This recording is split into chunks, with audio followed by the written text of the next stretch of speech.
Magandang araw sa ating lahat mga boxing fans saan mang panig ng mundo.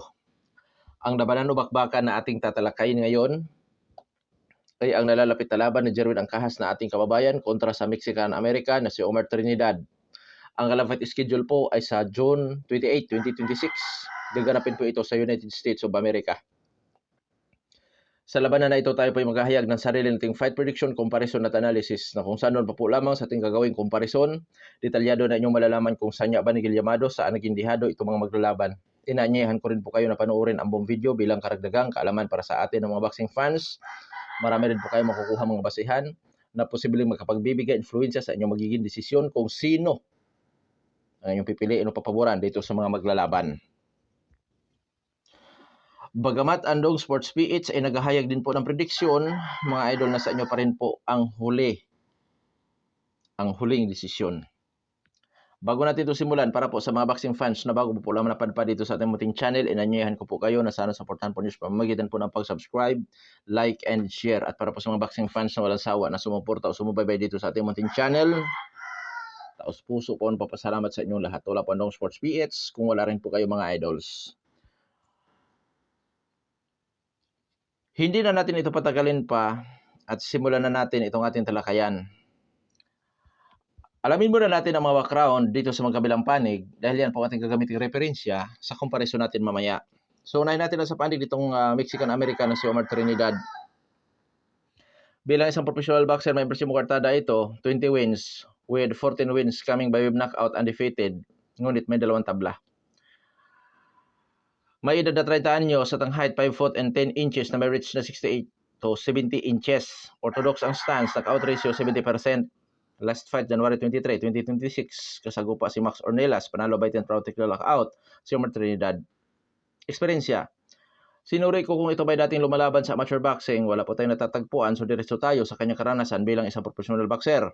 Mga matitindi na kasagupa nito na sumubok sa kanyang kakayahan. Ayan, laban niya kay Hector Andres Sousa, Max Ornelas, Mike Plania. Oo, at saka yung para ang apelyido mga idols na nawi sa tabla. Skills, ito si Omar Trinidad, boxer puncher, pressure fighter style, defensive style, willing sa brulan o tututuro sa suntukan, counter puncher style, mayroon itong si Omar Trinidad. Pressure, abanting, ngunit unlimited ang jab dito mga idol, jab on the combination. So, ibig sabihin mga idol, timing sa paglusob. Defensive style, back pedal, moving around, side to side, in and out. Sa boxer puncher, so willing sa brulan o tototo o sabayan na suntukan. Depensa, average. Durability, masasabi kong may tibay din. Ngayon, sa panig ni Jerwin Angkahas, as a professional boxer, si Jerwin Angkahas pa ay may impresibong kartada, 38 wins with 25 wins coming by web knockout, may 4 na talo at 2 tabla. Sa kanyang 4 na talo, isang beses ito nakatikim ng knockout. May edad na 34 anyos, height 5 foot and 6 inches, na may reach na 66.5 inches, southpaw stance, knockout ratio 65.79%, last fight April 18, 2026. Nakasagupa ni Jerwin Angkahas sa featherweight division si Ruben Tostado. Panalo by 4th round technical knockout itong si Jerwin Angkahas. Eksperyensya, dating world champion sa super flyweight division. Kung di ano kakamali, 9 times siya nag-world champion mga idol dyan sa super flyweight division. Matapos siya matalo ng 2 beses ni Fernando Daniel Martinez doon sa super flyweight division, tumaas sa bantam itong si Jerwin Angkahas. At naging world title contender ito sa WBA ni Takuma Inoue, nakababatang kapatid ni Naoya Inoue. Doon nakatikim ng knockout si Jerwin Angkahas po mga idol sa bantamweight division. Oo. At tumaas ulit ang timbang itong si Jerwin Angkahas. Skill si Jerwin, maraming nagsasabing technical. Andong Sports PH, hindi makapagsabing technical talaga si Jerwin, kundi boxer puncher din. Lalo na sa mga huling galawan nito si Jerwin. Na kung saan po mga idol, pressure fighter style, defensive style, willing sa brulan, o tututuro na suntukan, counter, timing lang kung bumabato na suntok itong si Jerwin. Pero by diin. Oo. At sa depensa, maganda rin ang depensa nitong si Jerwin. Durability, marunong ma-knock-out, lalo na kung tamaan sa bodega. Ang masasabi ko, ang mayroon kay Jerwin ay ang matinding determinasyon. Natalo na ito sa puntusan, natalo din sa knockoutan po mga idol. So determinasyon ang mayroon talaga kay Jerwin Angkas na kayang bumangon, makabawi, makabalikwas. So ngayon, dadako na tayo sa ating official comparison. Mga idol, Mexican-American, si Omar Trinidad gaganapin sa bansang Amerika ang laban. So ibig sabihin, magsisilbing dayo itong si Jerwin Angkas. Ano-ano ang mga disadvantage kay Jerwin Angkas bilang isang dayo? So mga idol, kung ang laban mo ay sa scorecard close fight, delikado si Angkas na mapolitika. Oo. So kailangan magtrabaho ng husto ni Angkas or else kung kayang in-knock-out ni Angkas ito, in-knock-out niya na. Kasi kung hindi, delikado siya sa puntusan dyan. Dahil nga, kung close fight lang, so matrabaho para kay Jerwin Angkas mga idol kung mawis sa scorecard ng laban na to. Disadvantage para kay Jerwin, ang pagiging dayo. Ranking ng box rec dito sa featherweight division. Rank 31 sa featherweight division itong si Jerwin Angkas out of 1,695. Rank 7 si Omar Trinidad. So mga idol, malayo po ang agwat sa ranking ng box rec. Ngayon, sa ranking naman ng 4 major title belts at ang ating source ay ang boxing scene. Sa 4 major title organization, rank 2 sa IBF, rank 3 sa WBC, rank 7 sa WBO si Omar Trinidad. Samantalang si Jerwin Angkas po sa rank 1 to 15 dito po sa nabanggit nating mga titulo na kung saan nakaranking na si Omar Trinidad, wala po ang pangalan nitong si Jerwin Angkas. So mga idol, sa pagkakilanlan, lamang po si Omar Trinidad kay Jerwin Angkas. Ngayon, dadako naman tayo sa physical na appearance dito sa dalawang maglalaban at unahin natin sa edad. 34 anyos si Jerwin Angkas, 30 anyos si Omar Trinidad. So parehong nasa prime mga idol itong dalawa. Height, reach, power, kung sino po ang may advantage. Mas matangkad si Omar Trinidad ng 4 inches kay Jerwin Angkas. Sa reach mga idol, sa box rec, 68 inches lang kasi ang reach ni Omar Trinidad. Ngunit nung sinunuri ko sa ibang website, 70 inches. Kaya nga sinabi ko kanina, sa reach nitong si Omar Trinidad na 68 to 70. So mga idol, kung 68 inches ang reach nitong si Trinidad, 1.5 inches lamang sa Trinidad. Pero kung 70 inches ang reach po nitong si Omar Trinidad ayon sa ibang website, so mga idol, 3.5 inches lamang si Omar Trinidad. Sa power, 5% lamang si Omar Trinidad, 70% knockout ratio ni Trinidad, 65% knockout ratio ni Jerwin Angkas. So height, reach, power lamang po si Omar Trinidad. Pero may laban si Jerwin Angkas sa power siyempre. Kasi masasabi kong knockout artist versus knockout artist kasi consider ko na rin na knockout artist ang 65.79% ng knockout ratio. Oo, lalo na itong 70%. So parehong knockout artist itong dalawang maglalaban. Ang kaibahan nga lang, si Omar Trinidad ay talagang dito na yan sa featherweight division.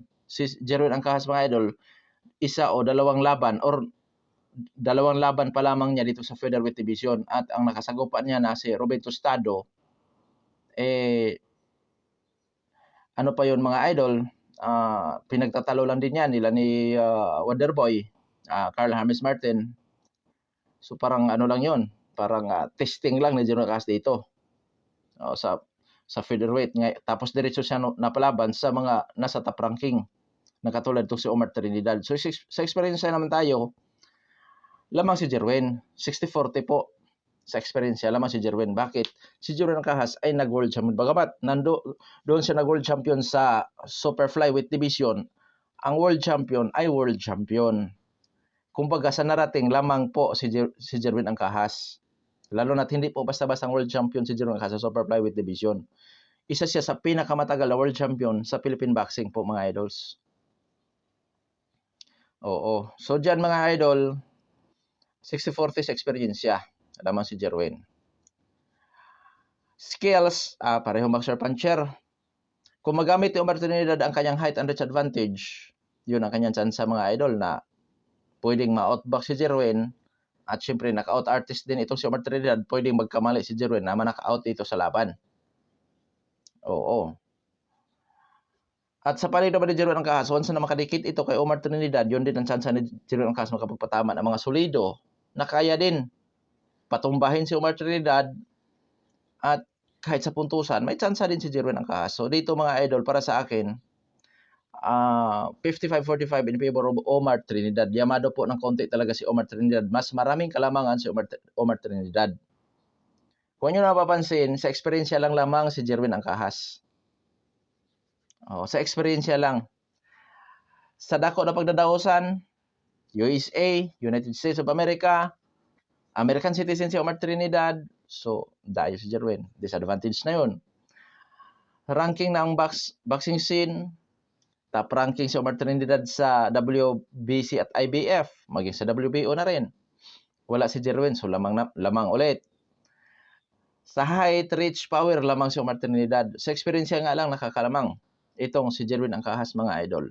So 55-45 dahil wala namang titulo itong paglalabanan, mga idols, na additional din sana.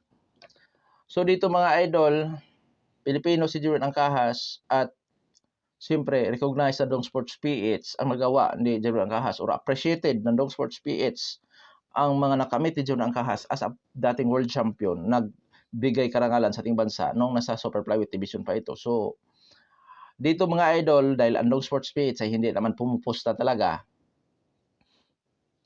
manalo o matalo, Jerwin Angkahas ako dyan. Oo, Jerwin Angkahas ang Dong Sports PH. Manalo o matalo si Jerwin Angkahas. As a respect, pagkilala natin kay Jerwin Angkahas. At siyempre, suporta na rin sa kanya. Pero dito mga idol, real talk lang po tayo na sa prediction ng Dong Sports PH, maaring iba ang sasabihin sa prediction doon sa puso ko na gusto ko nga itong si Jerwin Angkahas or pinili ko nga itong si Jerwin Angkahas. Prediction ko kasi Omar Trinidad by technical knockout 1-8. Ngayon, sa puntusan, Omar Trinidad pa rin ako. Or a prediction ng Dog Sports Page, Omar Trinidad pa rin yan. Gamit ang height and reach advantage. Once na mapanatili ni Omar Trinidad ang distansya at mas maliksi, mas marami bumato si Omar Trinidad ikumpara kay Jerwin Angkahas.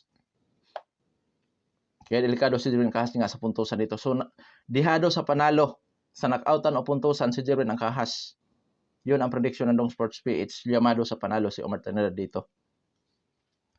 Ngayon, dahil unboxing mga idol, maraming pwede mangyayari dyan na taliwas sa prediction o sa pananaw ng Dong Sports PH. Sa panig naman nitong ating kababayan, once na matimingan niya itong si Omar Trinidad, dahil may lakas din naman itong si Jerwin,